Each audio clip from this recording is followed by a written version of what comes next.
DK Metcalf or Keaton Mitchell win you your fantasy football league? We break that down and a lot more on tonight's In Between Fantasy Football Podcast. Cause I've been in tune, out of touch, coming off the bench, trying to shake the funk, check a stat line, see who's up, that over under hit too clutch. And I'm trying to avoid getting carried away with the jet sweep, sleeping on a trick play, predicting all of my moves like they seen every play. And so I'm running it back, head down, get out of my way. And it's for the law with only one thing to do. I guess I'll say a prayer and put it all on the line for you. What they don't know, something they haven't seen. I find a gap on the screen and hit them right in between. Yeah, I got it, and I got it. Just one thing to say, yeah, what they don't know, something they haven't seen. I'm off that mean Joe Green, it got me fading between. Yeah, I got it, and I got it. The In Between Fantasy Football Podcast.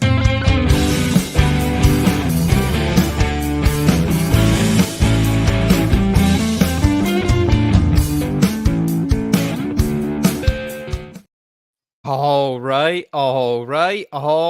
right. It is November 7th, 2023. Week 10 of the fantasy football season is here. And it's kind of the time when shit starts to get real in the fantasy football landscape. Do you have a chance? Can you make a run at it? We're gonna help you tonight. For all those who are struggling out there to put the pieces together for a fantasy football playoff run, this is the podcast for you tonight. It's one of my favorite of the season, our league winners episode.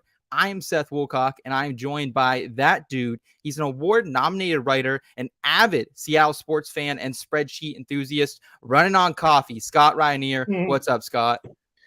Oh, nothing at all. I got my one little piece of candy here. It's Sugar Daddy. These are pretty gross, but my daughter brought that in for me, so it's a good thing. No, things are good. Just looking forward to the Seahawks not looking like absolute garbage this week. Yeah, man. Hopefully that little piece of candy there can get you by. And guys, we are also joined by a new friend of the program. He's a featured analyst at FTN Fantasy, the host of FTN Dynasty, and a Bills Mafia member. So I'm sure he's jumped through a couple fucking tables in his day. He's Jeremy Popielarz.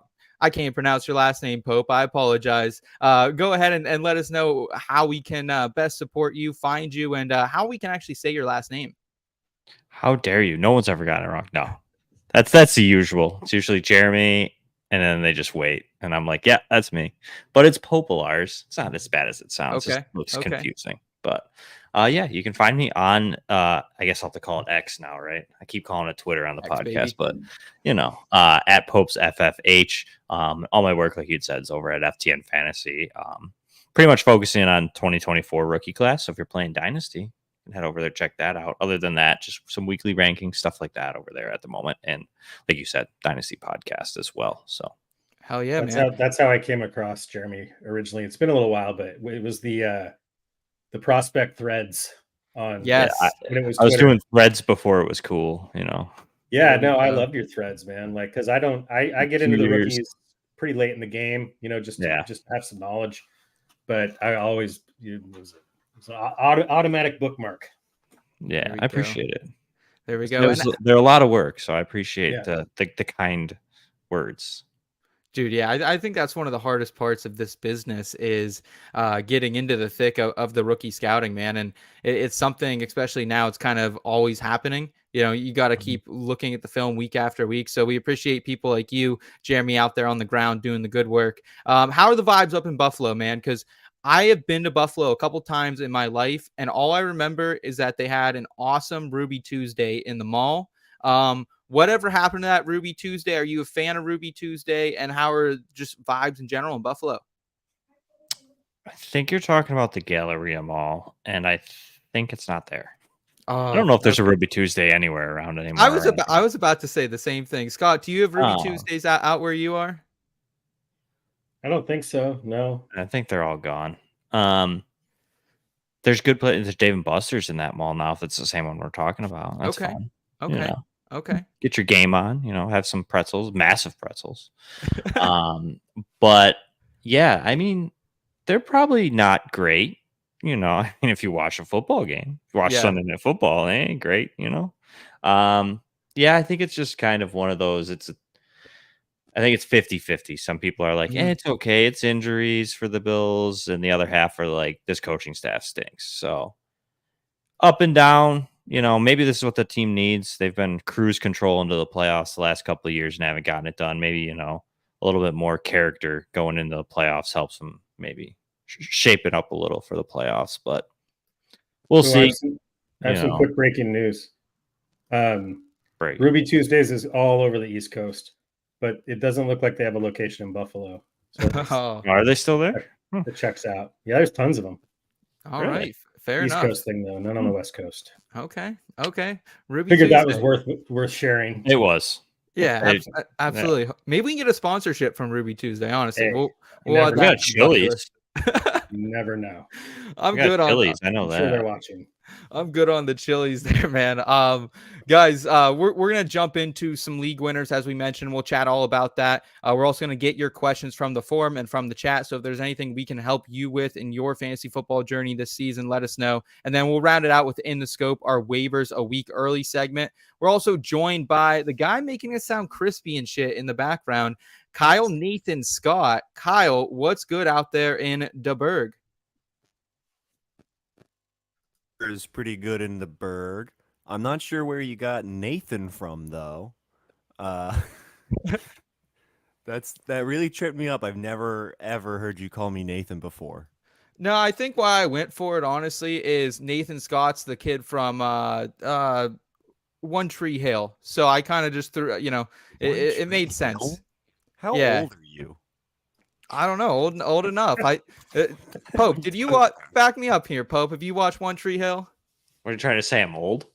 No, but I'm maybe a little older than me. That's for sure. No, I did not watch One Tree Hill. Sorry, Scott. I got nothing for that one. I have never heard of One Tree Hill. Wow, Scott, you're the TV and movies guy for us, man. Maybe that's everything we need to know about One Tree Hill. sounds pretty damning to me. Reference from Seth. All right. Tell me something from Melrose Place while you're at it. Hey, I watched. All I'll say is it opens with Gavin DeGraw. I don't want to be. It's a great intro. I can't speak for the show, but it's a great intro to the show. I don't know what that is either.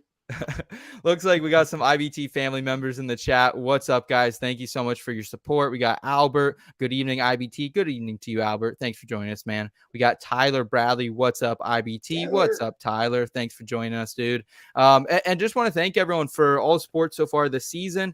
The site, we had our best month ever in October, so that was really exciting. And then we're so close to 700 subscribers here on YouTube. So appreciate it. But I know it sounds trivial, but all the small stuff you guys do, like liking the content, subscribing, coming back to hang out with us again, that stuff helps us build a community. So we greatly appreciate it. Let's go ahead, guys. Let's get into some fantasy football league winners in our first segment of the night, Headline Hijinks.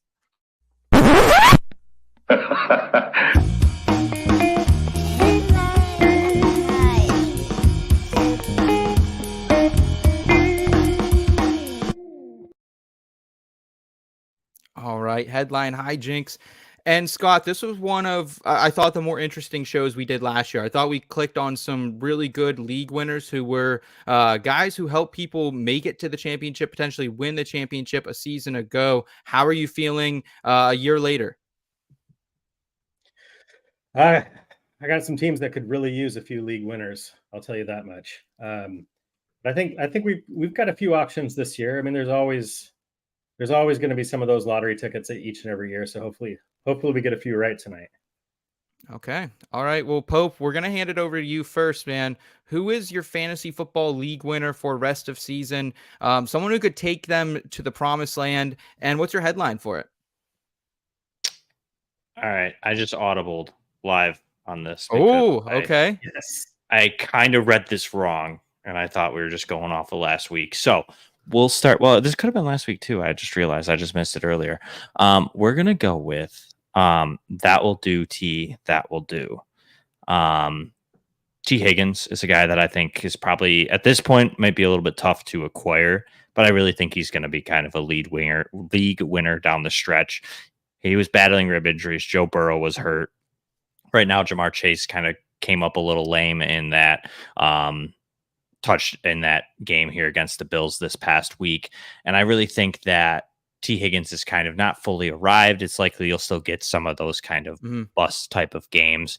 But I think that Burrow looks much healthier. He's moving the ball. This offense is going to start clicking. They're in the thick of the playoff hunt, but they're not secured. Baltimore looks good, so they're going to have to keep playing down the stretch. And I think T. Higgins is going to be a big factor in that. And I think we'll start to get kind of what we got last year, that wide receiver 2 with wide receiver 1 upside, and we'll feel safe to start him every week, unlike what we had earlier in the season. So he was a guy I've been kind of pounding the table on the last couple of weeks, even on the Dynasty podcast, just because so many people were out on him in that early portion of the season, that he was a guy to go get, that you've got years worth of production that someone might be afraid of for Dynasty. And I think it's the same thing here. I think that he's a good player to even target if you're trying to win this season here, kind of at that back half.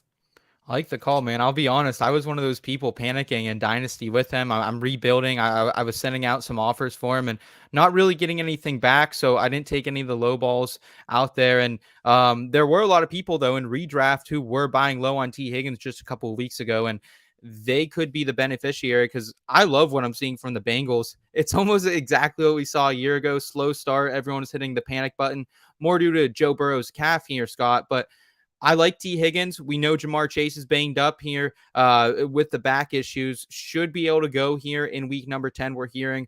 But still a lot up in the air. And T. Higgins, to me, he sounds like he could slot in as a league winner.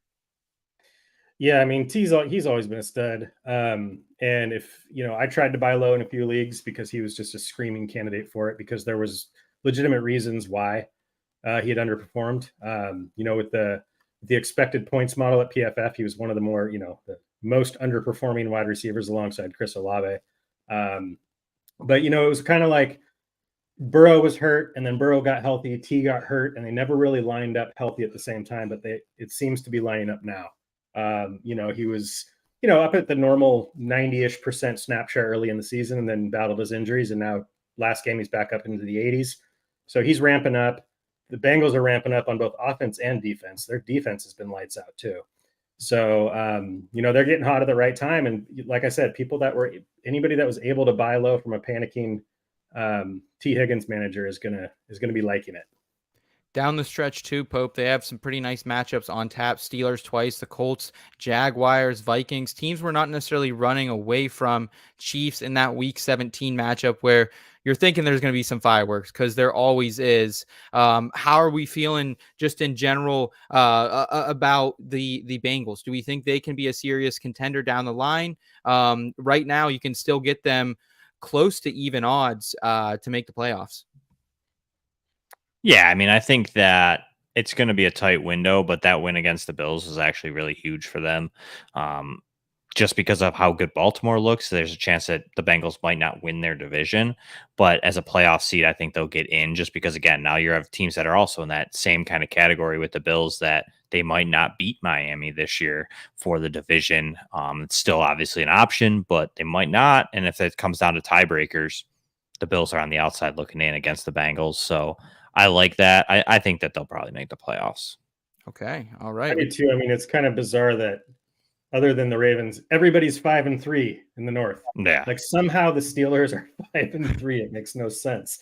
They always have a winning record, Again, I think, like the early season Bengals, there was very good reason Joe Burrow was nowhere near healthy. Yes. And you could see it. It was obvious. Like they were getting trounced. And that's not the case anymore. They beat the Bills. They beat the 49ers. Like they're, they beat the Seahawks, which doesn't seem as great anymore, but. We got Tyler in the chat saying he bought T. Higgins last week straight up for Jahan Dotson after Dotson's big week. Wow. Hats off to you, man, on that one. Move. Yeah, that is a fleece there. Redraft, that's a great move. We got Scampers in the chat. What's up, Scampers? Good to see you tonight, man. We appreciate you. Derek saying, what's up, guys? Hope all is well. Thanks for joining us, Derek. Hope you're having a good Tuesday evening. He's saying, did I mess up trading away Scary Terry for Jay Williams? I'm very curious what that Jay Williams is, guys. I don't. The ones that come to mind aren't my favorite. We could have three there. If it's Devontae, a little elaborate. Yeah, if it's Javonte, I don't like it. Yeah. I like it, but Jamal or Jameson, I don't think it's Jamal or Jameson. Yeah. That's all bad. I'm sorry, I can't sugarcoat that anyway. If it's Jamal or Jameson, this belonged on the Halloween episode last week. All right, we're going RB. Yeah, we're good. So we're RB, good move. Yeah, not a bad move at all, man. Not a bad move. Let's go, Scott. Let's go to you and your first league winner of the night. Who's someone who can carry us victory this season? Okay, so this one's recency bias, but we're in week 10. So and my headline is the best Batman was Michael Keaton Mitchell. I don't necessarily agree that Michael Keaton was the best Batman, but I was struggling coming up with a headline, and this one worked. And also, you could use the quote that it's possible that Keaton Mitchell is not the hero we deserve, but the hero we need right now. So again, it's based on one game, and there's a crowded backfield in Baltimore. But I don't get to watch a lot of. I don't have Red Zone. I also I have 2 kids. I don't get to sit and just grind film and watch games. But I watch Seahawks games, so I got to watch all of Keaton Mitchell happen in week 9, and this is not any kind of fluke. He looked unstoppable when they gave him the ball. He had the long touchdown run, and then he had another run later that I think he had run a total of probably 200 yards juking and dodging people. He just got tired, or he probably would have scored on that one too. So I know Harbaugh came out and said it's going to be a rotation. That's not ideal, but this is 2023 NFL. The wildest thing to me is some of the running backs who do just have that rare, huge workload, like Joe Mixon. People are just like, Mixon. You know what I mean? So it's like there are committees everywhere, and I think this guy has that home run hitting ability on any given play. He only had 17% snap share, only saw 9 carries. Justice Hill dominated that backfield, but Justice Hill, a lot of his domination of that backfield was in garbage time. They let him kind of run out the clock. Gus Edwards is Jamal Williams 2023. He comes in and scores touchdowns. So I think Keaton Mitchell earned. What's that? All the touchdowns. But taking him away from Lamar Jackson. I know no one likes that, but I just think Keaton Mitchell, with him being absolutely free, if you picked him up earlier than this week, good for you. I have him stashed on a few dynasty teams, but I just think he's got that league winning talent. There's not necessarily 100% clear path, but there's no guarantees in this thing. He's the type of guy I'm rolling the dice on. He's the type of running back that doesn't need 20 touches to win you your week in fantasy. So I might be going a little bit overboard. Like I said, we just saw this happen, but it's week 10.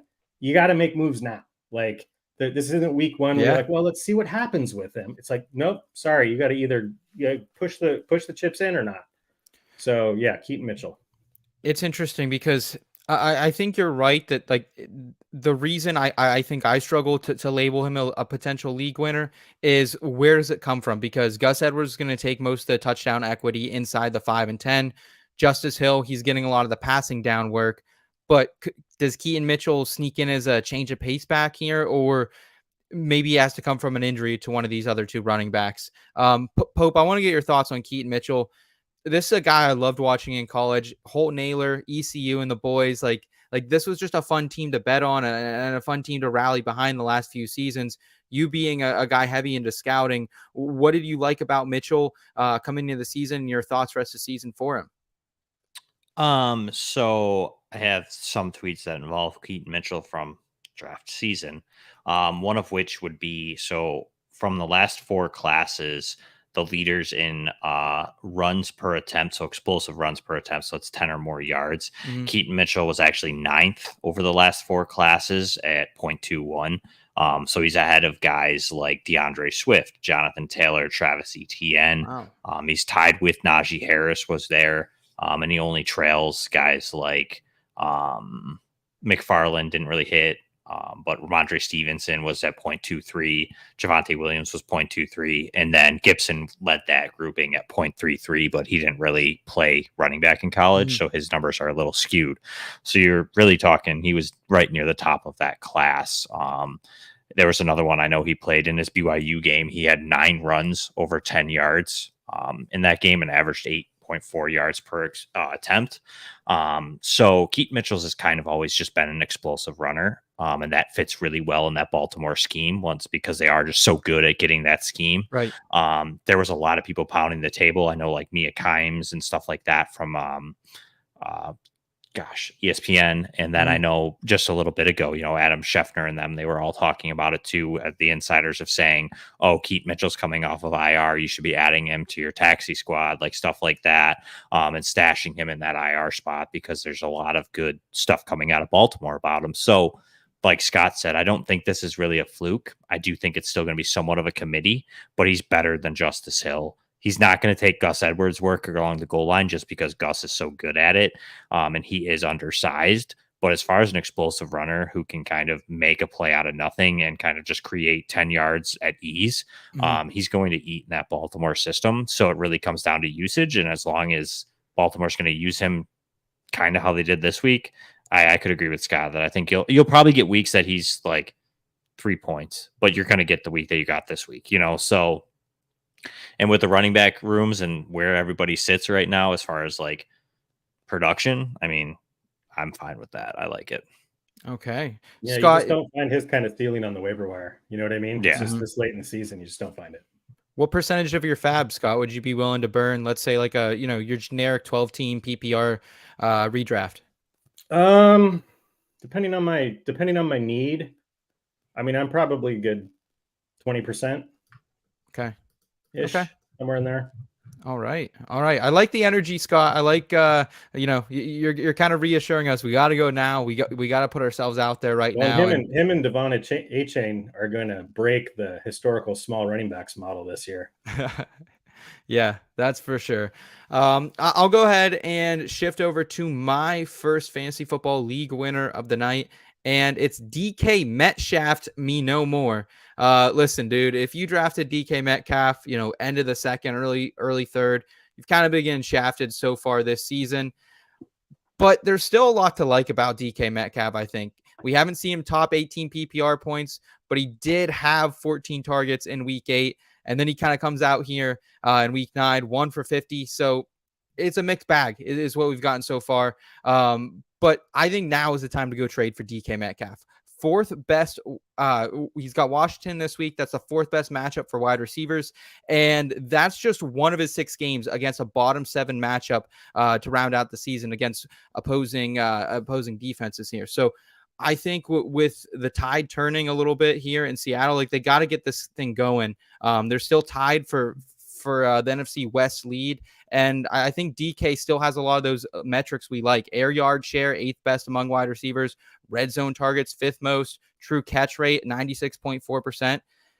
I don't love what we've been seeing out of your guy, Geno Smith, Scott. But I think with these good matchups on the horizon for DK Metcalf, he's going to break out of the slump. Yeah, I mean, if I'm putting money on receivers as far as strength of schedule rest of the season, especially the playoffs, it's the Seahawks. They have the best playoff schedule as far as fantasy points allowed. And yeah, Metcalf's still been getting the targets. The problem has been, in my opinion, the problem has been Geno Smith. He's regressed this year. Like he was, up there. I can't even remember. Did he lead the league in completion rate, or he was at least up there last year? Always been very accurate. And especially over the last 3 games. I mean, DK Metcalf over the last 3 games has a catch percentage of 44%, 36%, and 25%. And that's not because he's dropping balls. Against Cleveland, he had 14 targets, 5 catches. And like I said, I watch these Seahawks games, and DK Metcalf is getting targeted like crazy, and Geno is missing him.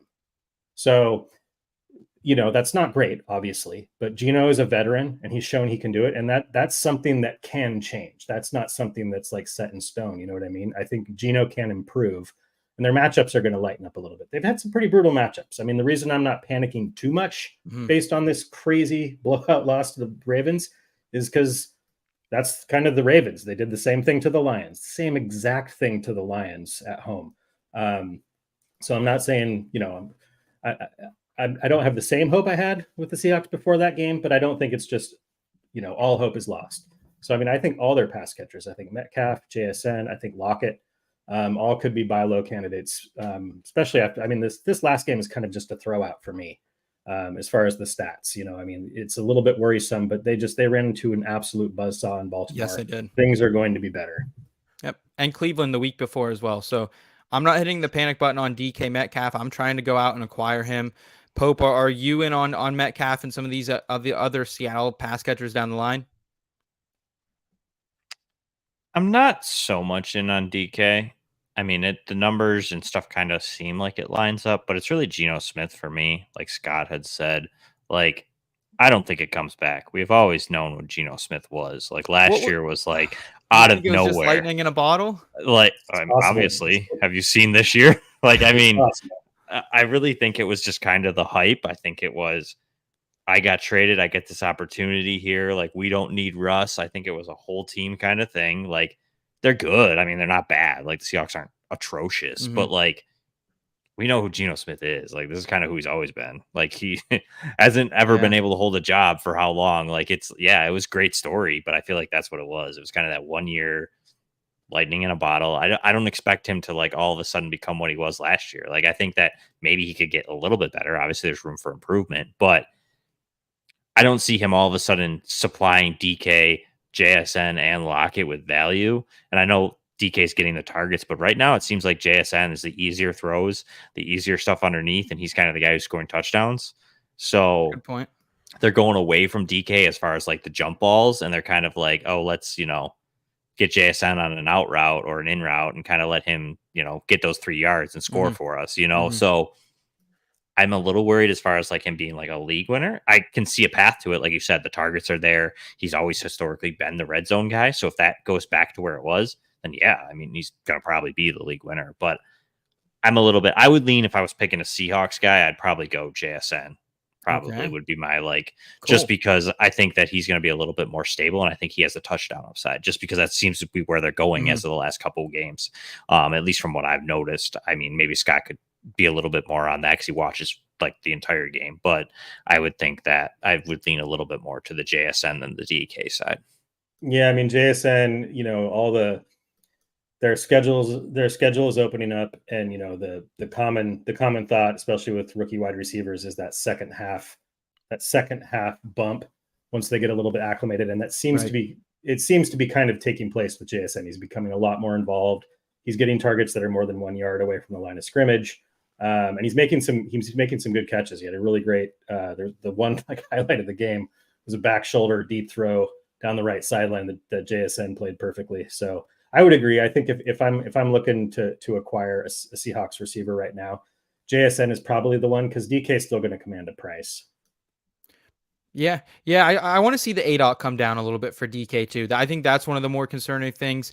The ADOT's just been so far down the field, and like you said, Pope, it's kind of opening up some stuff for JSN underneath to get those easier completions.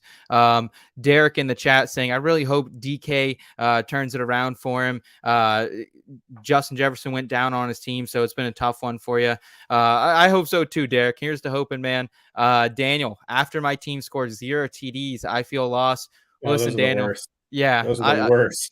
I've been there. Positive regression is coming for you, my brother. But keep tuning into the show. We got some more league winners for you and some potential free agent pickups for you later on the show as well. And I'm seeing some questions filter through as well. We'll get to those just here in our next segment from the forum. But let's talk about a couple more league winners. Pope, do you have another one?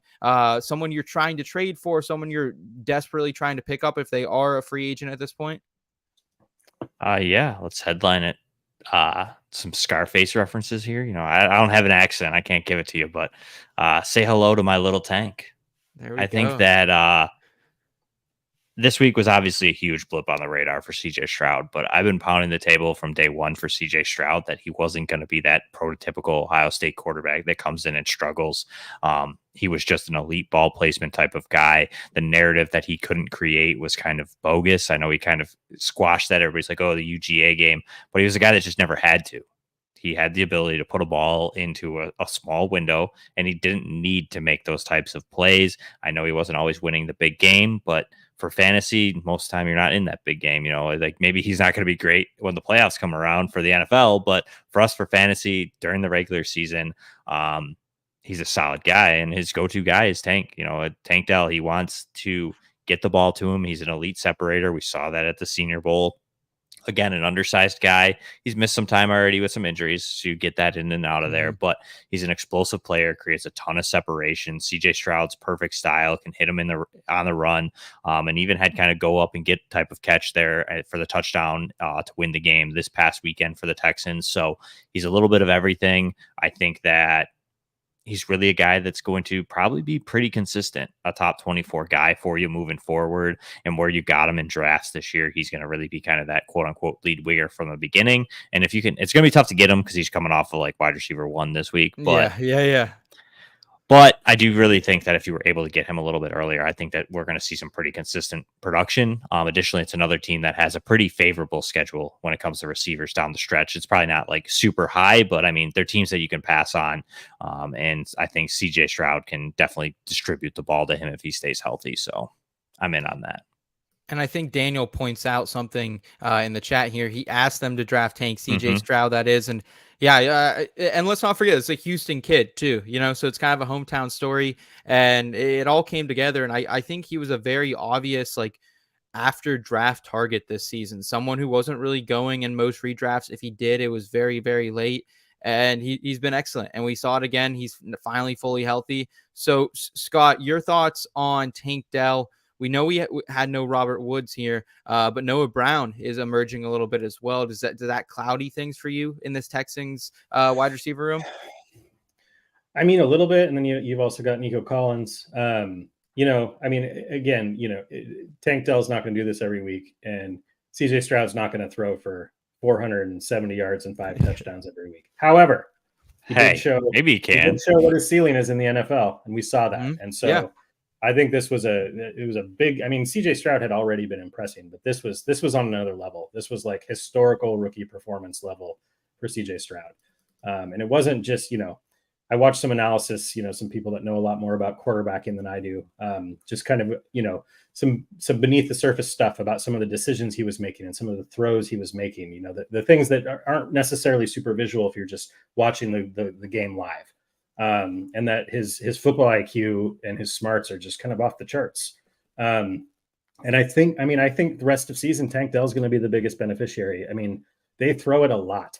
Up until a little while ago, they threw it. I think the Vikings were the only team throwing it more than the Texans. And I don't know if that's going to stay with the Vikings, if they're going to continue to do that. I don't even know if they have any players left that are healthy on the Vikings at all. For real. But yeah, I mean, Tank Dell, and I mean his numbers dipped, but he had an injury he was dealing with. So, I mean, I think it's wheels up. I feel I'm kicking myself. I got to tell myself here, this is a 10-team home league. So, pretty shallow league. Earlier in the season, before the big, huge bust out, I dropped a chain for Tank Dell. So I was like, missed out on Devon. Oh, geez. Last week I dropped Tank Dell for somebody. And again, this is 10-team, pretty casual home league. Yeah. So it just made sense at the time. I didn't see this coming from Tank Dell, but now I'm kicking myself for doing that. But yeah, I mean, I think it has staying power, and I mean, any given week, this can happen. Even with Robert Woods back, I just think, Dell, it's a little bit similar to Keaton Mitchell in that, he's the explosive guy. I mean, Nico Collins is a great story. Robert Woods is a seasoned vet. Dalton Schultz is a tight end, but Tank Dell's that home run hitter. And CJ Stroud has shown he is not shy about, letting it loose. So I like it. I like the call. If you're still able to get him, jump on it immediately. Awesome. All right. I see we got some questions coming in through the chat. We'll get to those in just a couple minutes, guys. We got a couple more league winners for you to go out and acquire. And Scott, I'm going to go to you, man. Who's next for you? So I had to make a decision whether I wanted to actually try and sing this lyric. Yes, let's get it. Okay, I'll try. My wife's in the other room. She's gonna love this. So here we go. Jake on me, Jake me on. So very well done. It's based on one of my favorite songs of all time, "Take on Me" by a 80s synth pop band from Norway. So I mean, that's the whole recipe right there. An 80s synth pop band from Norway. You cannot go wrong. There's a song called Take On Me, also has one of the better music videos of that time. A really clever music video for the mid 80s. Anyway, so it's play on that. And the Jake in this case is not Jake Bobo. It's not Jake Funk. Not Jake Elliott. It's not Jake Elliott. It's not Jake Plummer. It's not Jake Kumaro. It's Jake Ferguson, tight end with the Dallas Cowboys. So, tight end's been a meandering roller coaster like any other year. Yeah. We've kind of been, there hasn't been as much tight end wasteland complaining going on X or Twitter or whatever, because we've kind of been treated with some of these rookies.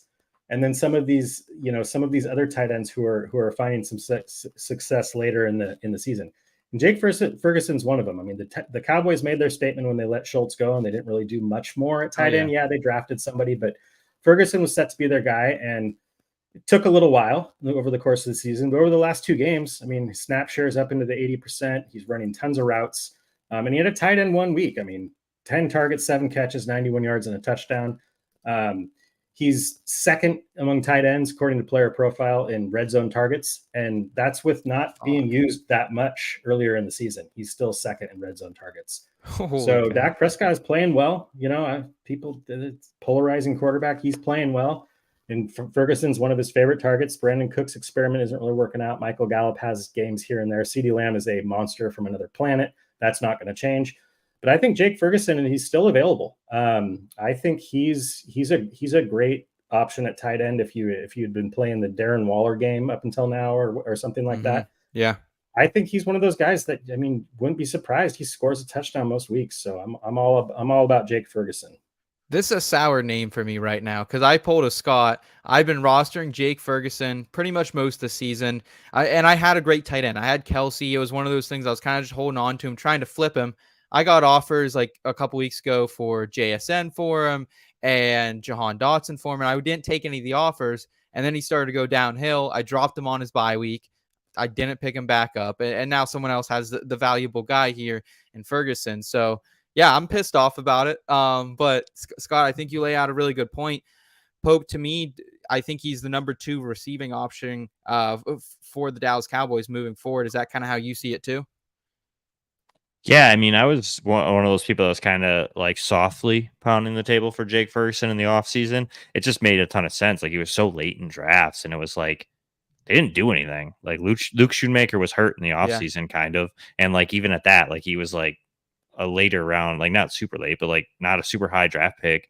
And like, Ferguson was a good player at Wisconsin when he was there. He was an underrated receiver, I felt, coming out of that draft class.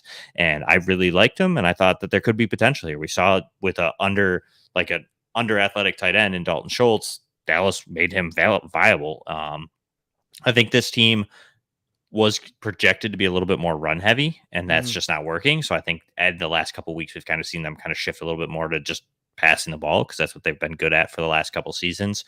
So I think that shift has helped Ferguson a lot. But I like it. I think that he's a solid tight end that's going to give you constant production. He's safe for 5 to 8 targets. And like Scott said, he's one of the favorite targets in the red zone. So yeah, I like it. All right, guys, we're going to get to your questions here in just a second. I'm going to round us out with my final league winner, Alexander Mattison. And listen, I don't love Alexander Mattison. I've never loved the profile, but the Vikings are rolling right now with Joshua Dobbs, and I think Alexander Mattison has to be part of it. No Kirko Chains. Jay Jett might be back here soon, but maybe not at 100%. KJ Osborne kind of took that scary pop there on Sunday as well. TJ Hawkinson bruised his ribs, and it kind of just leaves like Alexander Mattison, Jordan Addison out there for the Vikings. He was already 6th in weighted opportunity, 9th in snap share, 10th in expected fantasy points per game among running backs. Cam Akers is out of the picture now. Kind of sad to see Cam Akers go down with another Achilles. Like, the guy can't catch a break. Gets traded earlier this season. But Alexander Mattison, the schedule sets up brilliantly after this week with the Saints. So maybe you don't have to trade for him before week 10, but definitely before week 11, because then he gets Denver, Chicago. It's the bye week, Las Vegas, Cincinnati, Detroit, and then Green Bay in championship weeks. there's 4 great matchups, like a top 5 matchups for running backs in there. This feels very David Montgomery 2020-esque to me. Like it's a mediocre running back who's just going to get a shit ton of volume down the stretch for a pretty good team, in my opinion, and he could win some people some leagues. I mean, it's kind of a last man standing situation in Minnesota.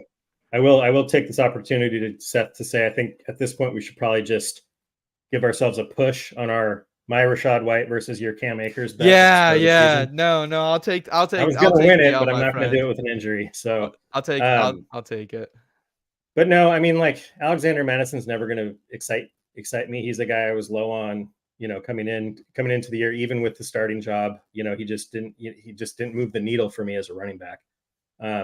But in this scenario, because Cam Akers was starting to make a move for some playing time.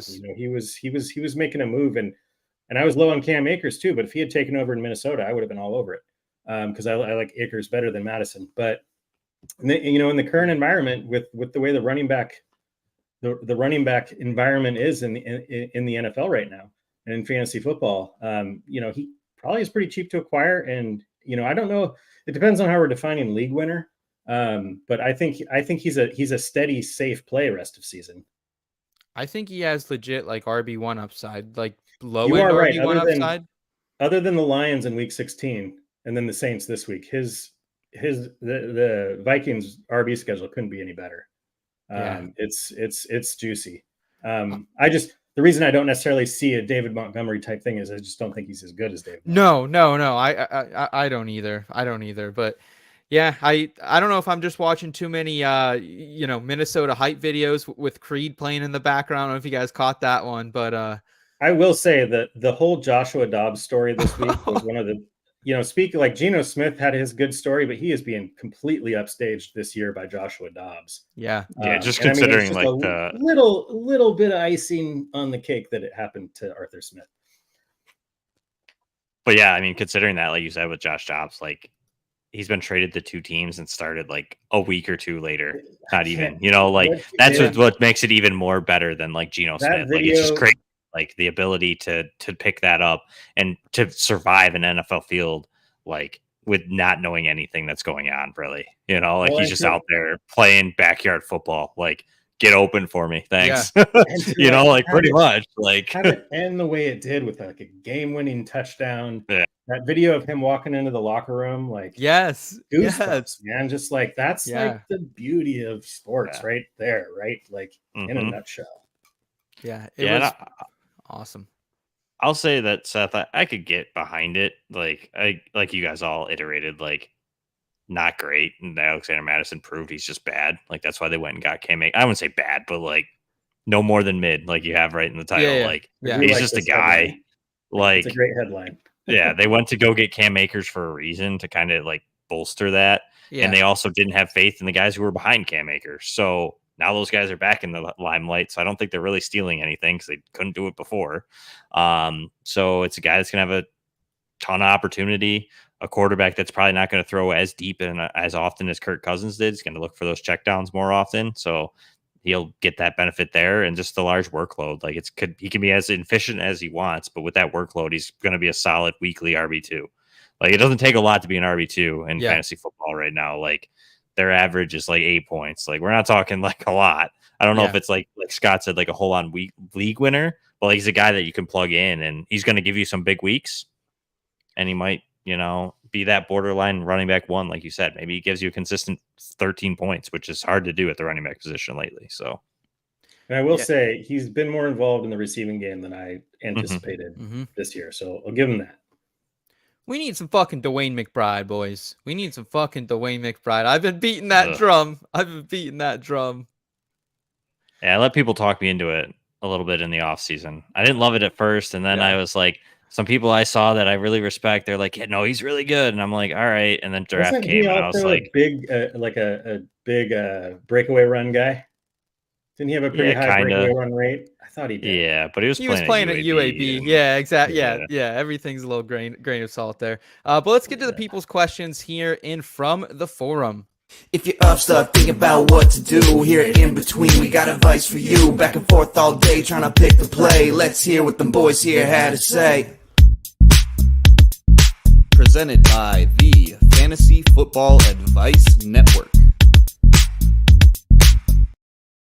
All right, the Fantasy Football Advice Network. We can't thank them enough for partnering with us this season. They are a platform where players and creators can support each other. It's powerful. It's a fun community, and you're getting real answers and real advice over there. It basically takes those apps like Discord, Patreon, Facebook, Instagram, combines it all into one platform for fantasy footballers, and it's free to join. So go over there. I'll be honest. Sometimes I get on there myself, and I have to ask questions because I'm just like, damn, am I making the right decisions? And I'm seeing other analysts do the same thing. Like, we're all kind of one big community over there. So make sure you're checking it out over at the Fantasy Football Advice Network, fantasyfootballadvice.com. Probably the best URL out there. I know that was probably a pretty penny to buy, but make sure you're checking it out. You can use the promo code IBT for 25% off your upgrade and get even more content over there. But let's get some questions here, folks. And scrolling back through quite a few tonight. All right. Drop Christian Kirk or Flowers in PPR. I'm not doing either of these, Scott. I think that's pretty self-explanatory. Yeah, I mean, I'm not just dropping them straight up. I mean, Flowers is a little bit concerning for me right now. Concerning, for sure. I wrote him up as one of the, I hate to use the word loser, but it's in the title of the article, winners and losers. I wrote him up as one of the losers just because his involvement has just started to crater, but I'm not dropping either of them.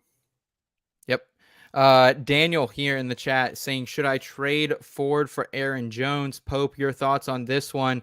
Aaron Jones came out like a madman here in week number 9, 20 rushing attempts for him, a guy who we've kind of been hands off for a long time on just because he hasn't had the production or the opportunity so far this season. I'm going to say no. I like Aaron Jones and I like Jerome Ford as well. Mm-hmm. I think, though, Jerome Ford also kind of proved this week, too, that he's a little bit going to be more involved than Kareem Hunt down the stretch. And I think Jerome Ford's offense is a little bit better. Aaron Jones, maybe if it's a PPR league, you get a little bit of bonus there. But we also saw him miss, half of the season thus far with a hamstring injury that he sustained in week 1. So what's the viability there? Ford, I know, has missed some time, too. Obviously, the running backs do, but I kind of still like Jerome Ford a little bit better, I think, than Aaron Jones the rest of the season, as wild as that sounds. It's a heavier run team. They're going to be a better team that's trying to win with their run game and defense. So it makes sense. I think the upside might be a little bit higher for Aaron Jones. Scott, break this tie between me and Pope, if you would. Man, when this question first came up, my knee-jerk instinct was Aaron Jones, but I think I would go Jerome Ford. I think he's the back to own in Cleveland. I mean, Kareem Hunt scored a few touchdowns, but Jerome Ford, I don't know how he came back after that ankle injury the next week. That was wild. The way it looked, I had him in my IR slot where I have him. And I was like, oh wait, he's got projected points. He's playing. But I like, and I mean, Aaron Jones, and of course, like in another article I wrote last week, I faded Aaron Jones, and that's the week he goes off because that's the way it works. But I'm still worried about his hamstring. I'm worried about that offense. The Packers offense in general. I think, Aaron Jones has gotten older and he's always kind of been that guy that like, he'll put up that monster game, but then he'll disappear. And I feel like there's more risk for more disappearance than monster games rest of season. So I would prefer Jerome Ford, which is a really weird thing to say. Damn, you guys might have talked me off the ledge there. I'm gonna be honest. Now I'm thinking like I'm afraid about the old heads. The old heads, like I got proposed a trade today earlier, and I was giving up like my favorite player in the world, Breece Hall. So it was really hard to do that to begin with. And I was getting a bunch of fucking old heads, and I'm like, I don't know if I can do it. I don't know. Real quick, a dynasty trade I made last year. You never know when a dynasty trade is going to pan out. But I traded Antonio Gibson and I think a pick or something for Jake Ferguson and Jerome Ford. There we go. That is helping me immensely at this current moment. Love it. We got Daniel saying, one more thing. Since Kyler is back, would it be smart to go stash Rondale Moore? He is one of Kyler's good targets. What I'll say about this is Scott is going to talk about another Arizona Cardinals receiver later in the show, so he can add on for more with that. But I'm not as excited for more as I am some other potential Arizona Cardinals with Kyler Murray back. Hey, guys, should I trade Kenneth Walker for Bijan? Pope, I'm going to go to you. I don't want Scott's bias in this question. Where do you lean? So the issue is how hurt is Kenneth Walker, and is he hurt, and that's why Charbonnet is getting involved, or is it because they're realizing maybe Charbonnet is a little bit more of what they want, and it's going to be a little bit more of a committee than what we're hoping for. But Bijan's also just apparently retired. Yeah. Don't really. Maybe he's got coached. I don't know. Maybe he's a coach now. I don't really know. So I think you're in like you're just trading to trade situation. Personally, I think both their upsides are very equal. Walker's leans a little bit more to touchdowns, but yeah, John could be really a league winner if they decide to use him. But they really like Tyler Algier for good reasons. He was good last season. He's still kind of productive. But a lot of times I just think Arthur Smith just is like, you guys want him, so I'm not going to use him. So I'd probably stay Ken Walker personally.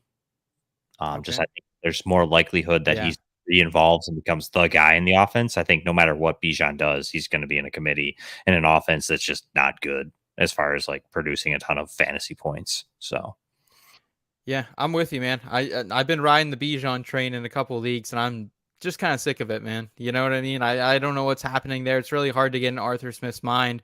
So I like the call to stay put with Kenneth Walker. For George Turbo saying, go Raiders, the best colors in the NFL. And we have the best fans in the world. Yeah. Hey, man, I bet on the Raiders this week, even as favorites, just because I kind of liked him as a get right spot for him after getting Josh McDaniels out of there. And how about it, man? Like, they fucking hated Josh McDaniels. There's Jimmy Garoppolo. Yeah, dude. Oh my God. I don't think I've ever seen teams smoking cigars and partying after, getting to 500 in the middle of the season and a coach just got fired. I mean, I think it's great just because, like, yeah, I want my fantasy players on the Raiders to succeed, but like, it was just good to see the Raiders players and like Devontae Adams and Josh Jacobs just like smiling and having fun. You know what I mean? It's just been like, from all that I've heard, it's just Josh McDaniels a nightmare. So they are free of that. The Patriots Belichick coaching tree continues to fail miserably, and so Raiders are kind of an exciting team in my opinion. The rest of the season. Dave saying great pipe, Scott, and great song. And then we got AJ in the chat. What's up, AJ? Thanks for making time for us today, man. Mostert and A-Chain for Bijan getting ready for playoff. I'm not making this trade at all. No way in hell. Am I misreading something here, Pope? No, it says. I mean, it doesn't say A-Chain. It says Achieve. But so maybe that's a new player that I don't know about. No, I'm not. Do I think A-Chain's going to give you what he's given you all year? Unlikely. I think he's still highly productive. I don't think he's going to give you, those, I mean, he could. He's an explosive runner, but I don't think he's going to be like 12 yards to carry. Yeah, I think that slows down. I know their schedule, I think, gets a little bit tougher for Miami. But you've got two guys that were perennial top 24 players, even when they were both in. Both were top 12 a couple times. So, like, I'm keeping both of those guys because you could almost start both of them every week.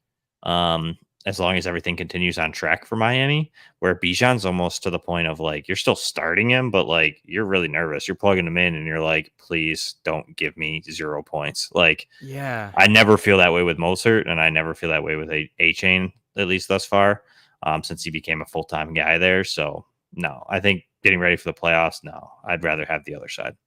For sure. So much more value, I think, on that other side. I want to say just for the record, I would have taken Bijan over Walker. FYI, just you never went to me, but I would take Bijan. I still have. Okay. I'm standing pat on Bijan. I'm probably going to try and buy low if I can. I mean, I wouldn't do Mostert and A-Chain. No, this is suicide. If you look at the season, like until the last few games, and then that crazy weird non-reported headache game, he was right around an RB1. I'm talking about Bijan Robinson. And now that the Falcons, whatever Arthur Smith is doing, whatever all the speculation, they have lost 2 straight games to backup quarterbacks. There is going to be some sort of pressure on him. He doesn't rule that team to maybe change something up. And, somebody put out a good stat today on Jonathan Taylor. He was the RB18 until right around this time in his rookie year. So I just think I'm still betting on that talent coming through. I mean, all the jokes about Arthur Smith and the frustrations aside, I'm standing pat on Bijan. I'm standing pat. I'm not getting rid of him. I might try and buy low. I'm going to continue to start him and take my lumps as they come. Okay. All right. You're not going to be like Bo McBrayer, one of our IVT staff members. He's just burying Arthur Smith today on Twitter. Just meme after meme after meme. He is, as they say, on one today with Arthur Smith. Yeah, it's been great to see. Lucius saying, miss the content. Awesome to see you guys on. You think dropping Dallas Goedert, he needs a tight end. Only options are Jonnu and Gerald Everett. I think I'm trying, if I have an IR spot, I'm trying to hold Goddard. If not, I think we can probably. What's the status of his injury? 4 to 8 weeks is what we're looking at. It is a forearm fracture. So 4 to 8 weeks, like in a redraft with no IR, depending how big your benches are, Lucius, I'm dropping him probably, I hate to say that. But if there's an IR, throw him in the IR, 100%. And he needs a tight end here. Options are Jonnu or Gerald Everett. I trust Jonnu more at this point, which I know we just got done bagging on Arthur Smith. What's but happening? Happening? How is Jonnu? This right here is the most clear example of like this weird timeline we're in. Again, Arthur Smith, all that stuff, but Jonnu Smith of all tight ends is the one that's like basically leading the way in Atlanta. And a lot of his touches are like what we thought Bijan was going to get, like these screen shit like that. Like it's like, oh, Jonnu Smith's the better athlete. Let's do this. You know what I mean? They're like trying to end the runs with Jonnu Smith at the goal line instead of moving it to Bijan. Yeah, I would. Yeah, and I would say check your wire for Ferguson. Yeah. I think there's even probably likely Lucius. There's probably some other players out there that I'd have over these guys too, like the Kate Ottens, some other tight ends that are getting a little bit more involved. But if you're going between these two, like Jonnu Smith is probably the one I trust the most. I mean, Gerald Everett's going to be more involved like consistently, but he's also not like going to give you those high weeks that Jonnu's been giving you. So really wish they'd get the ball to Gerald Everett more. Yeah, this past week he had a really, really good play, and then he didn't see another target. He's been good all year. It's just I don't know. They're trying to make Quentin Johnson a thing, which is never going to happen. All be coaches, different day. Yeah, I don't get it. Like, why am I not? I don't know. I don't get what someone did to fuck up the timeline. Like, you know how like they say butterfly effect and you can't go back in the time and start changing shit or everything's going to be on a weird timeline. I think that's what happened. And that's why we're getting Jonnu Smith and all the other weird shit. Well, he signed in New England. That was the problem.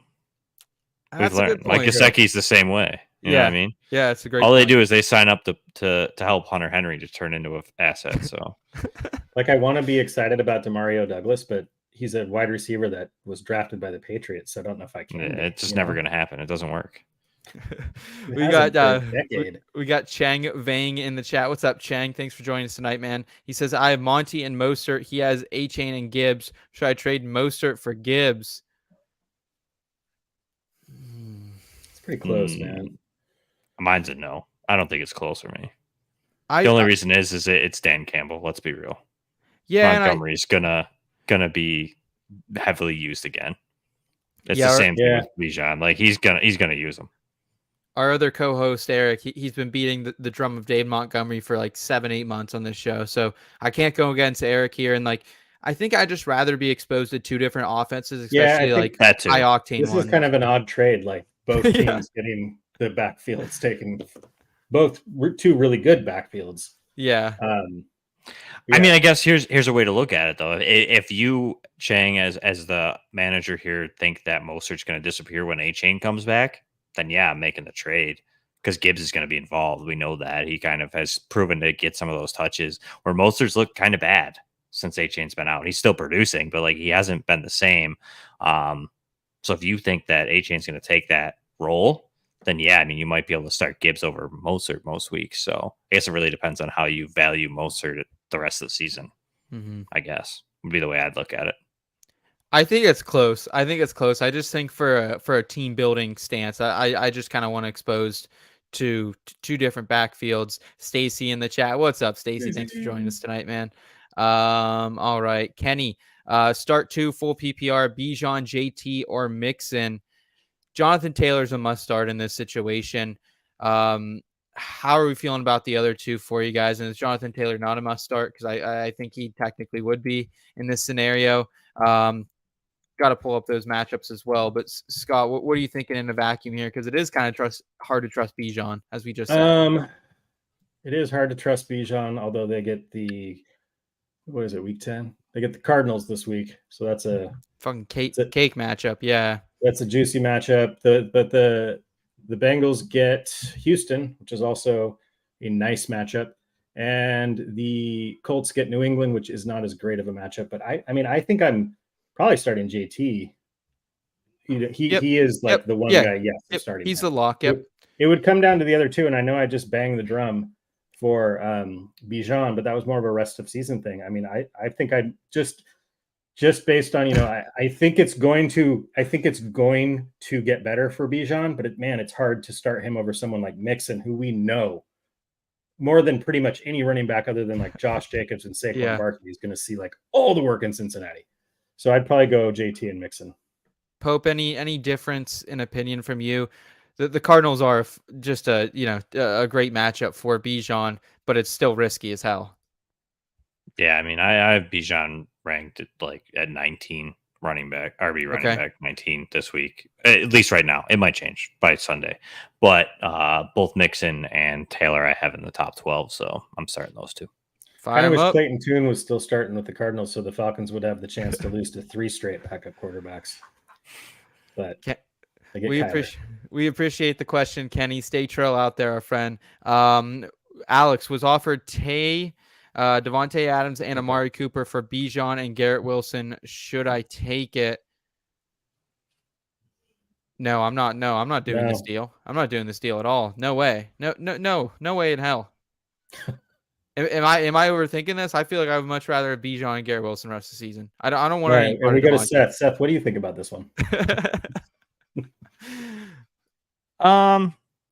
It's intriguing to me.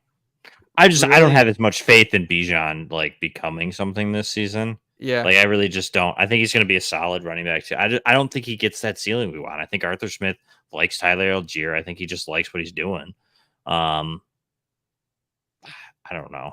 His running backs would be Saquon and Najee. I can't do that because they're both sketchy at this point too. Oh yeah. That's the thing. It would be the team. I want Bijan then, just because those two running backs, Saquon's every time he touches the ball, he's on the sideline because they're just riding him out, and Najee's just he's even worse than Bijan. So yeah, no, I'm keeping Bijan and Garrett Wilson, or Scott, I'm making the trade to get those guys. I don't know which way that was. Okay, Scott, I want to go to you from Chaw here.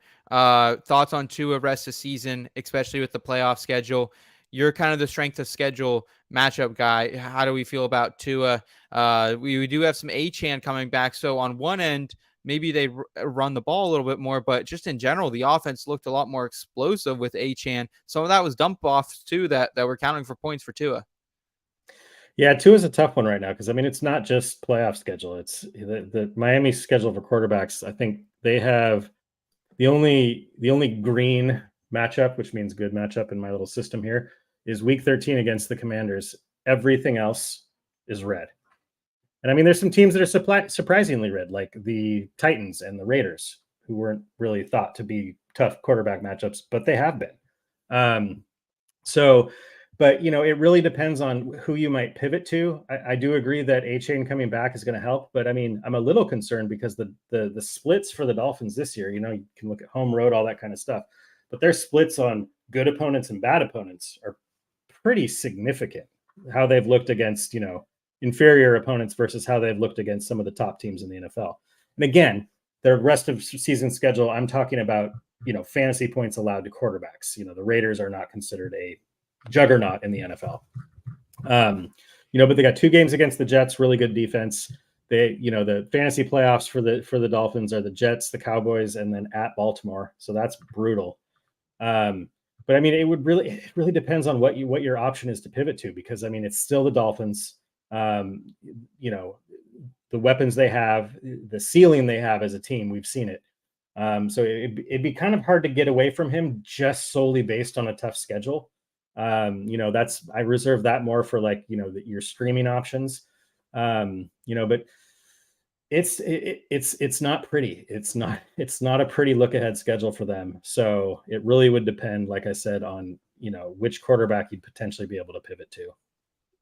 Pope, any thoughts on Tua? So it's going to sound wild and crazy, but I mean, it's not that wild. It's just me saying that I don't think Tua's like overly great. I think Tua's kind of a system quarterback. One stat that was really wild to me was from this weekend that I retweeted, that Tua hasn't beaten a team with a winning record in 406 days. Holy so fuck. Looking at that schedule, he's not beating the Ravens. Probably going to be a really bad game for him fantasy wise. Cowboys are going to eat them alive, especially with an offensive line that keeps getting banged up. The Jets defensive line is probably going to be able to get to him and disrupt him. Anytime it plays off of schedule, he struggles mightily. So for me, I really would not love Tua. I just have always avoided him. I was like, oh, I'm going to have to take the L on it. But as we've seen now throughout the season, you get a decent defense up against him, and it kind of starts to kind of fall apart for him. So I think with Waddle's injury, that's not helping him. A-Chain's going to give him a boost, like you guys said. So yeah, I mean, I'm looking for options. I mean, it's tough to avoid because we've seen the ceiling. Like, if somehow he turns it around and like they look good against some winning teams here in the next couple weeks, like, and then I want all of it. I mean, he could be the quarterback one. He has that upside. It's just kind of like he hasn't proven it against a good opponent. So I'm scared. But again, like Scott said, like, you got to get somebody that's close. You know, like I wouldn't. I'm not going to start Sam Howell over him. You know, like, that was my next question. That's the name I. Yeah, like, you know, like. Like, I mean, that's like kind of, you know, if Trevor Lawrence, maybe, but Lawrence has been bad, you know, like, it's like, who are you really getting? Like, unless you can go get Lamar Jackson, you know, Josh Allen, Patrick Mahomes, Jalen Hurts, like, I guess I'm riding them, you know, maybe Joe Burrow, maybe you can get Burrow still. Maybe they haven't caught on yet that he's healthy, you know, maybe, but. Long answer short, not great. Not great, Chaw. Yeah. Not great. Not feeling great. Jelly of the month, waiver pickup, Dobbs, since no backup quarterback, or grab and stash Fournette. We talked about Fournette last week when Tyler was on the show. That was his in the scope candidate. I think he's still a very interesting stash ahead of week 10. Depending who your regular quarterback is, I think would kind of help us a little bit determining if you need a backup or not, Jelly of the month. If it is someone in that Sam Howell range, I don't mind going out and getting Dobbs and having him on the bench, but you can also stream quarterback so often too if you need one. So probably stashing Fournette there. And any contrarian opinions from you guys? No, I mean, if this is one QB, if it's a one QB league, then I'd rather stash Fournette than Burrow. Yeah, you're good. You're never not starting Joe Burrow, so I just go with Fournette. I don't like Fournette, but like, you're not starting Joe Burrow, so.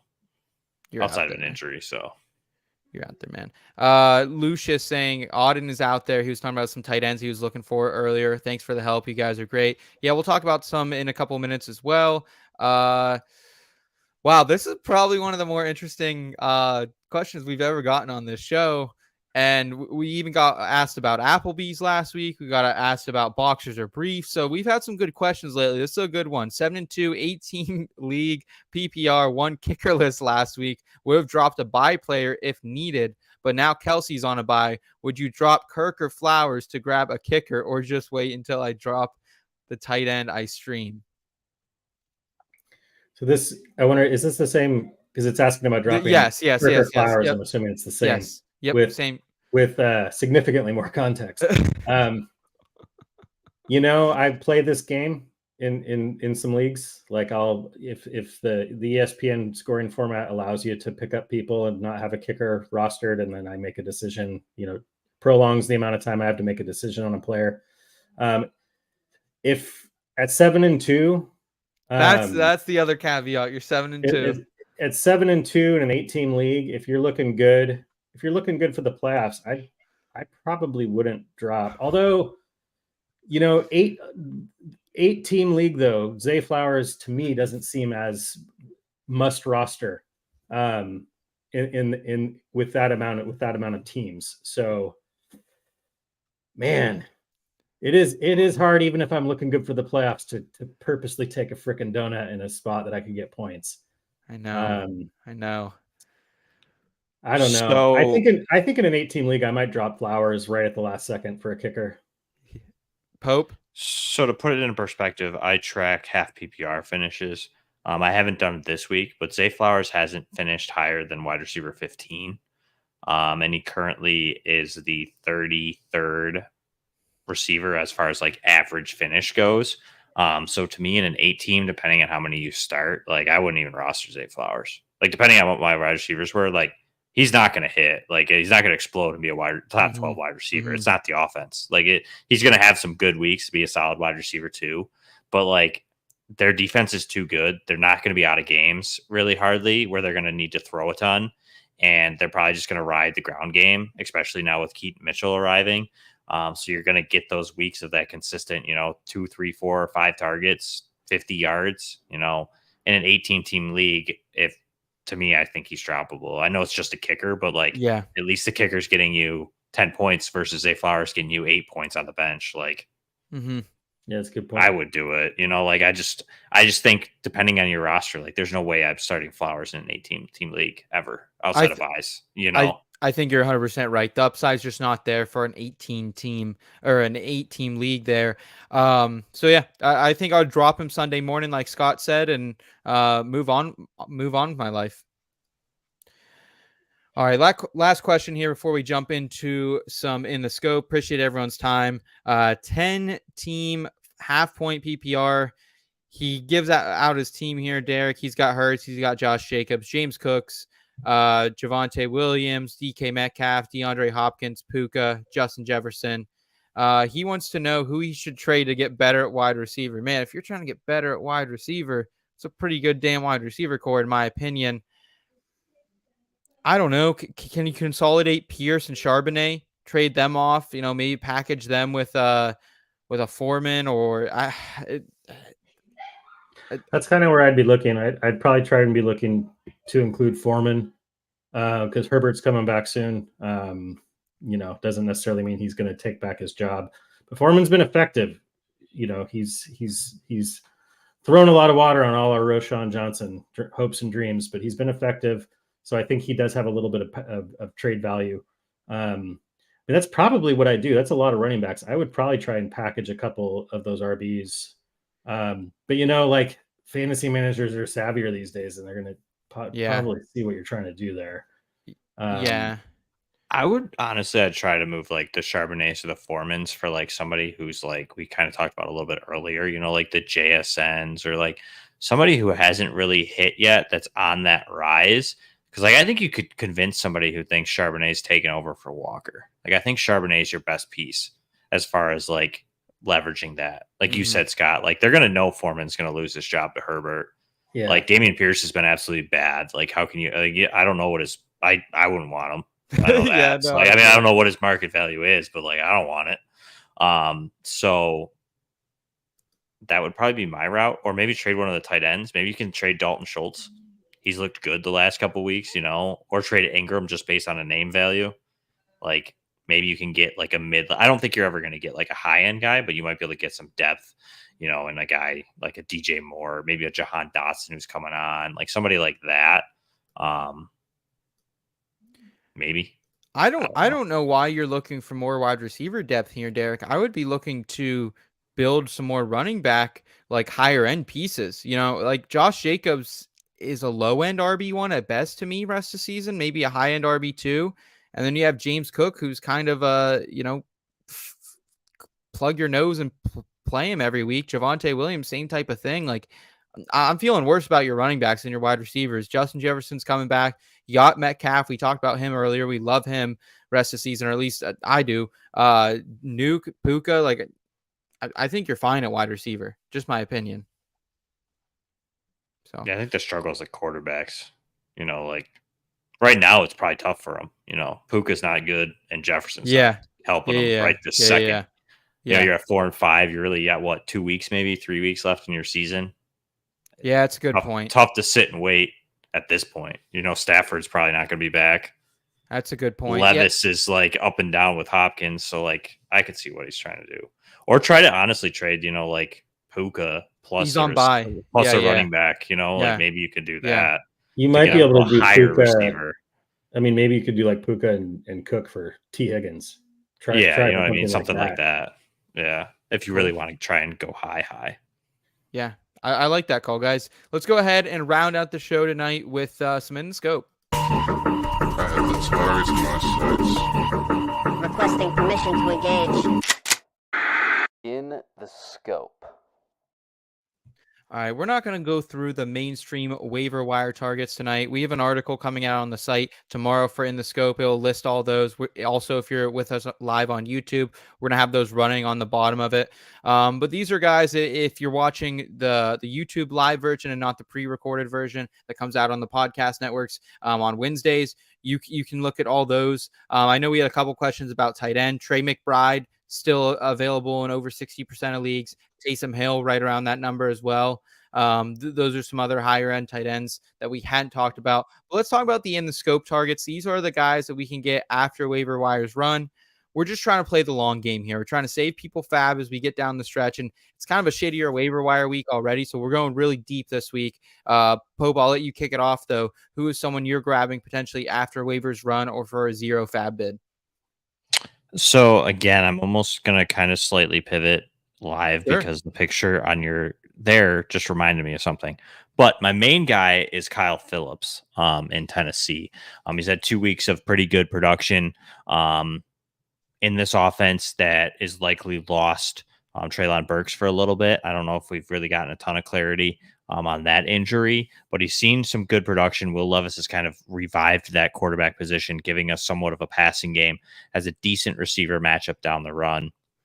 And he's kind of one of those high percentage kind of guys in the intermediate types of areas, easy PPR points. If you're playing in a PPR league, he's only rostered in almost like 0.1% of ESPN leagues. So I think there's some potential here. I don't know if I'm going to grab him and start him, but I do think that he could become a safe option down the stretch potentially. But my second guy is going to actually be Myles Gaskin. I totally forgot about him until I saw that in that picture right there. I'm sure he's not rostered in a lot. I don't know because I didn't look it up. But we were talking about Minnesota's backfield earlier. He's in Minnesota. I totally forgot he's even there until I saw that picture. And he's a guy that hasn't been there. They brought him in at about that same time as Cam Akers. So there's potential he could take some work from Alexander Mattison. Or is he in Los Angeles? I think I was just about to ask. Am I wrong? He was in Minnesota. They had him on the practice squad, and then I'm pretty sure the Rams got him. I'm pretty sure he's still with the Rams. He's with the Rams. So never mind. Ignore me. Stay with Kyle Phillips. I'm sorry. 0.3% rostered. Yeah, but he's with the Rams. I thought he was in Minnesota still. Hey, I do have a soft spot for Myles Gaskin though, so I appreciate the shout out there. Yeah, I'm a diehard Husky fan. I'll always have a soft spot for Myles Gaskin and Savon Ahmed. Yes, sir. I thought he was in Minnesota. Nope. The always reliable ESPN fantasy app says he's a free agent. So. Yeah. Cut. I think he's probably on a practice squad somewhere. That's probably why. Or maybe he's cut. I don't know. We miss you, Myles. That. Go with Kyle Phillips. Ignore the Myles guys. Just skip over the next skip over that part of the podcast. Okay. Delete. Don't worry, we'll edit that out for the actual broadcast. Yeah, Kyle, you heard Pope. Mark that 118 is the timestamp for that, my friend. Yeah, just get rid of it. Scott, who do you got for us for In the Scope week number 10? All right. Well, I told on myself for not watching the show last week because it was going to be Khalil Shakir, but he was discussed last week. That's a good option. But I'm going with Arizona rookie Michael Wilson. Kind of a somewhat under the radar, kind of non-hyped, forgotten about rookie wide receiver as the season approached. Decent draft capital, not necessarily the best landing spot, especially with Kyler's injury, but Kyler's coming back. And he hit the ground running. With rookie wide receivers, early in the season, there's obviously not a lot to go on Yeah. as far as analytical data. So you have to look at the peripherals, and he was one of the, he was up near 90% snap share right out of the gate with the Cardinals. He's dipped a little bit. He did. I mean, he had a spike game where he had 7 catches, 76 yards, 2 touchdowns. But it's been a minute since that game. He's kind of just been a little bit meh since. But he's still involved. I like him better as an option after Marquise Brown. I like him better than Rondale Moore. And no one exactly knows how this is going to go with Kyler Murray returning, but I'm banking on him that it's going to be better. As much as I love Joshua Dobbs and the whole story there, I'm banking on, maybe not this week, but I'm banking on the passing game being more effective and the offense being more effective with Kyler Murray, even if he's not able to run as much, coming off of the knee injury. So, Michael Wilson, they get Cleveland this week, which, good defense, but they haven't. Oh, sorry, they get Atlanta this week.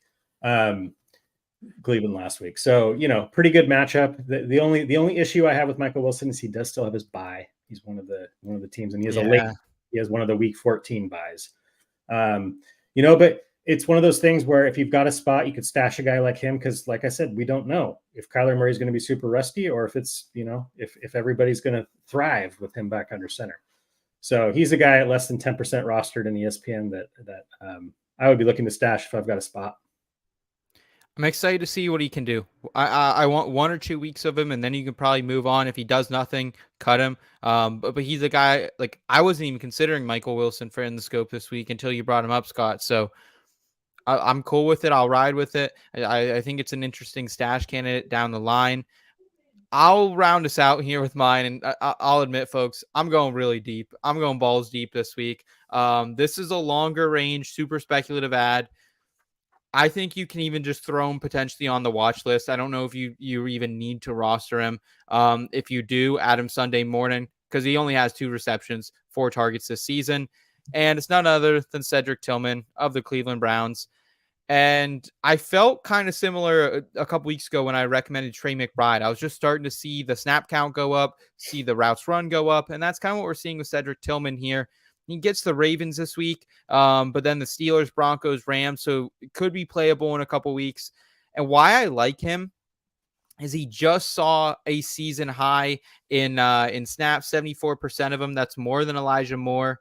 And Donovan Peoples-Jones is now out the door as well. And like, I'm going to be honest, I've been on the Elijah Moore's trash table for a long time. I'm not, Scott, I'm not a fan of Elijah Moore. And I think they need some juice here in Cleveland. I like what Deshaun Watson was able to do. Finally looked somewhat healthy here in week 9. This is a round 3 pick in Cedric Tillman. Kind of was the dude in Tennessee in 2021. Over 1,000 receiving yards, 12 touchdowns. Did get hurt in 2022, and I think that's why we saw his draft stocks slip even a little bit more. But the Browns got to do something with this offense through the air if they want to get in the playoffs and make a serious run. And I think it could start with unlocking Cedric Tillman. So, again, super speculative, but I'm going to have some feelers out there this week for him. I love that. I was a big Cedric Tillman guy. Prior to his ankle injury and kind of falling off this year, he was like my wide receiver 2 in this class. So I like him. Okay. I mean, he fell significantly. Yeah. Obviously, draft capital and just everything, and the emergence of some other players. But like, I like him. Good size, good athlete, can run around a lot of different routes.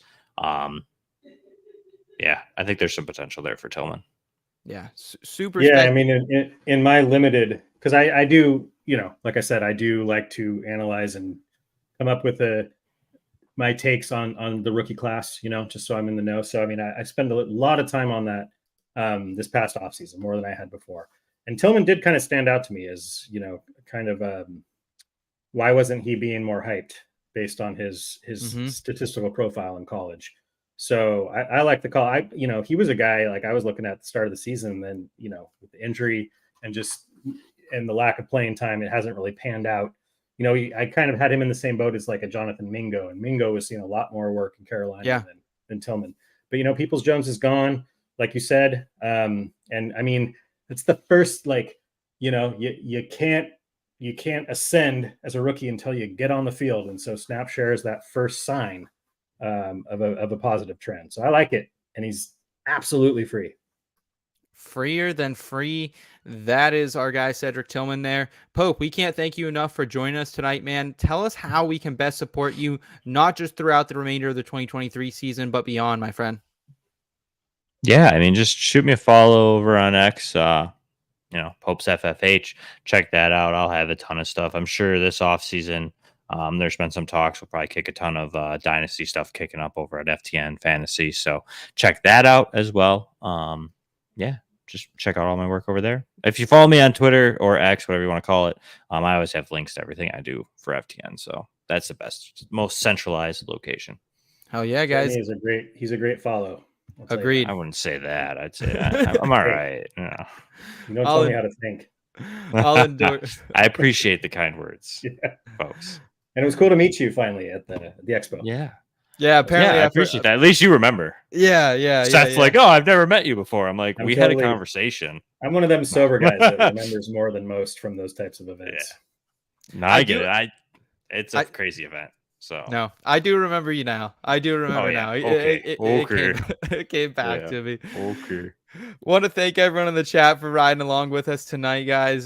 Derek, Jelly the Month, Dave, all the normal IBT family, and then so many more. We appreciate you guys coming for the ride. Easiest way to support us here, subscribe to the channel, come back, hang out with us again, and check out the website, inbetweenmedia.com. We got a bunch of good shit over there. Kyle, thanks for riding with us in the back end as well. And we'll see you guys on Friday with me and Eric for starts and sits. Until then, you guys know what to do. Keep it in between. Thank you.